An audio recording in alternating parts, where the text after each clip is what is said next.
Alright, so just got done with session 1, and I took it really easy just because it changed so much, you know. I was like kind of terrified about the hood flying off, threw some tape on it, and you know, kind of just worked my way in. And brakes hadn't really been bedded in, and the tires were brand new, so they hadn't been heat cycled. But I got done and I checked lap times, and I dropped almost 3 seconds, 2.5 seconds, and I didn't even really hit it. So that's a good realization for sure. There's definitely a lot more time out to be had on these tires. These are those RE71s, RE71Rs, 9 inches, 255 in the front, 10 inches, 275 in the back. So there's more time on these tires. I'm gonna go swap for the Toyo RRs right now, and hopefully put in a heater, and we'll see how it goes.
going great. Dropped another couple of seconds, but had a mishap. I think the suspension geometry piece shifted. Got some crazy toe. The steering wheel is at a crazy angle. So I mean, the car drives insane. It's awesome. But obviously you're gonna have to fix that. So you gotta have to pull off the diffuser and tighten that sucker up as best as that I can and do it again. But we just dropped, I mean, it was a 210.6 and I just believe I went 208 flat. So stoked, dropping time. Yeah, after I scrubbed these tires in, they were super greasy, but I scrubbed them in that first lap and stuff felt great. So way stoked.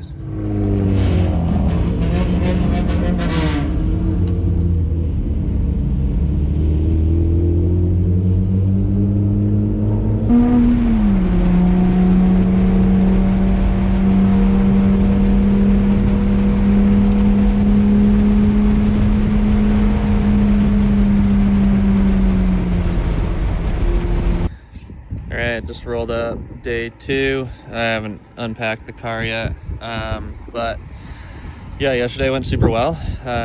Dropped almost 5.5 seconds off my personal best on the Toyo RRs. I'm gonna run the RX-71s this first session like I did yesterday. I'm curious how much slower they are. Yesterday I didn't really put in what I would consider like, you know, a go for it lap, so kind of want to see how these things feel. I lowered the front of the car just a little bit from yesterday, just to get a little better angle on the front splitter, and gonna make a little end link adjustment in the back. But yeah, yesterday went super well. I was really stoked, and just gonna start prepping the car for today, unload, and get ready for session 1. Oh, and I think I figured out how to fix the GoPro light settings. GoPro changed their settings from being able to mess with it on the phone app to you have to do it on the back of it, I guess. So I'm gonna adjust that so it's not all blown out. I was kind of pissed yesterday. So video should be better.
something happened.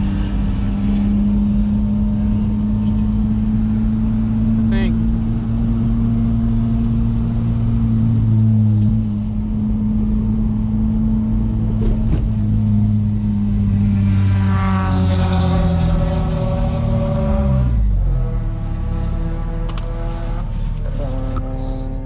Right, so wrapped up opening weekend with NASA Utah and TT3. We were running outer loop, and overall a success. Pretty stoked how it all went. Day one was a little better than day two. Just you know, got personal best and all that. Didn't really work out for day two. Track was a little slower. Nobody went faster. You know, I had a couple of little things pop up, but overall super positive. I've got like a short list of things to look into for next week, or sorry, not next week, next event, which there's one event a month. So I got second both days behind Austin, who I knew I'd be trying to hunt down. But instead of being like 7 to 9 seconds back, I can't remember exactly which one I was on outer loop. I ended up only being like 3.6 seconds back, I think. So made up a lot of time. The fact that I'm down horsepower for class, because it's all power to weight, and I expected more power than I have. So basically, if I was able to find that 30 horsepower, I think we'd be in the game. So I don't know, gonna do a little bit of testing, see if I can figure anything out. But I mean, the car is running great. So just, you know, missing some peak power. The torque and mid-range is kind of all there. So I need to post that dyno. So I guess cue dyno now, maybe.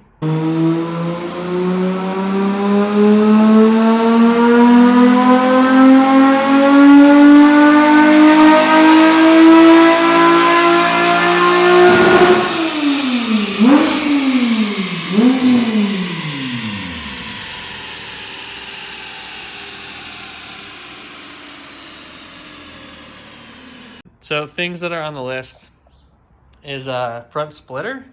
So I noticed that as like the day went on and the temperature got a little warmer, that I just didn't feel like the front end felt as good.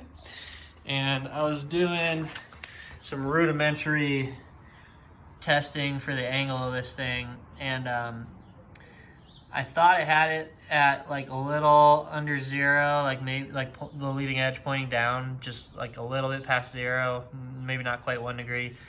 And then as like the temperature got warmer, I felt like I was losing angle a little bit, and I felt like it was pointing up a little bit. And I'm realizing that like the material I used, which was some like leftover high density polyethylene somewhere in there, that expands when the temperature heats up. So I think that was just changing the angle of the splitter a little bit, which does make a huge difference. At least that's my guess. But so I'm probably just going to redo the rear supports in a material that's not going to expand or contract, and be able to have a more consistent front end, because I know that having that thing at pointing up 1 degree versus pointing down 1 degree is massive in overall downforce levels up front. So yeah, that should help out quite a bit. I've been having this weird clunk that I couldn't really figure out, and it only happens when I'm on a terrain that is like bumpy, like just shitty roads, not like the track or anything. And I've pretty much think it's in the steering rack somewhere. I don't know if it's like the pinion gear in there, or, you know, I think it sounds like it's coming from the left side, so USDM driver side.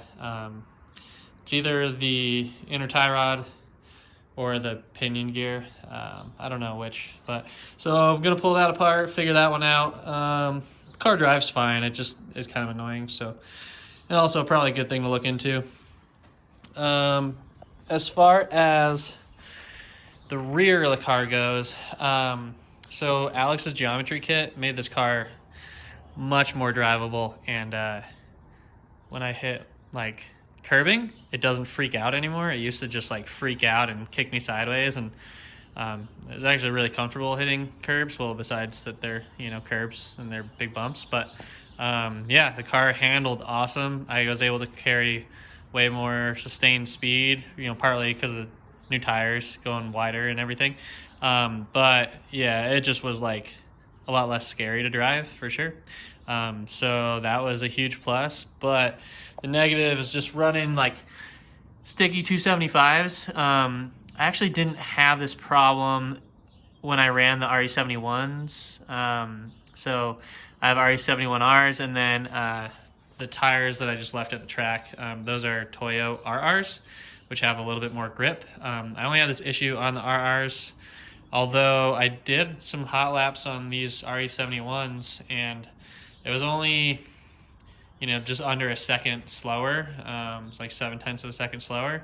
Best time on these versus on the RRs. So really not as big of a gap as I expected. I'm probably not driving the RRs right. I could probably just do better driving everywhere, but either way, the RE71Rs are really fast. They just overheat really quick. So anyway, back to what I was going to say is a couple people mentioned, you know, the drop link on the Geo kit here. I had it on the right side. This is the left. I had it over on the right side.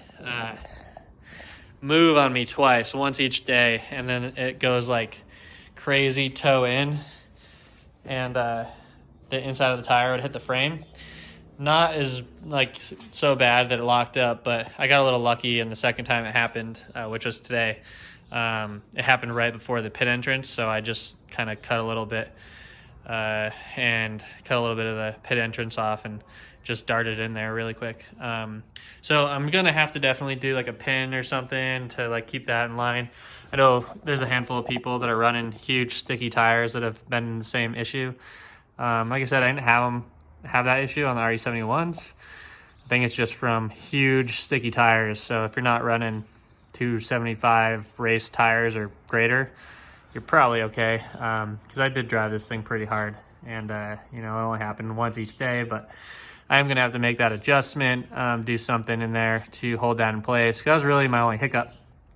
But yeah, if I can find a little power, fix that front splitter angle, and just make it so those links don't move, I think we'll be good to go for round 2. So I got like a month to figure that stuff out. Shouldn't be too bad. And then hopefully between there, do some aero testing as well. So stay tuned on that. And obviously car is looking crazy, but you know, full race car. There's actually a ton of people at track that came by to talk, and thought it was really cool. So I'm pretty stoked. Oh, and I did have, you can see there's like just rubber all on the side of the car here. That was just because of my deflector that I made. I ended up pushing it more like in, and then there's a little bit of excess on the inside, which I then cut off. You can see there's just like a little bit here, but yeah, I just had to cut off the excess there, and it was all good. But you know, there's like a little, you can see on some of the tires. Nothing serious, but got a little cut just from that. So yeah, it might actually be from this bolt, so I might have to shave that down a little bit. But yeah, other than that, super happy. Got a few things to do, but the car is great, and I'm pretty stoked. So thanks for following along, and yeah, we'll do some updates before the next event.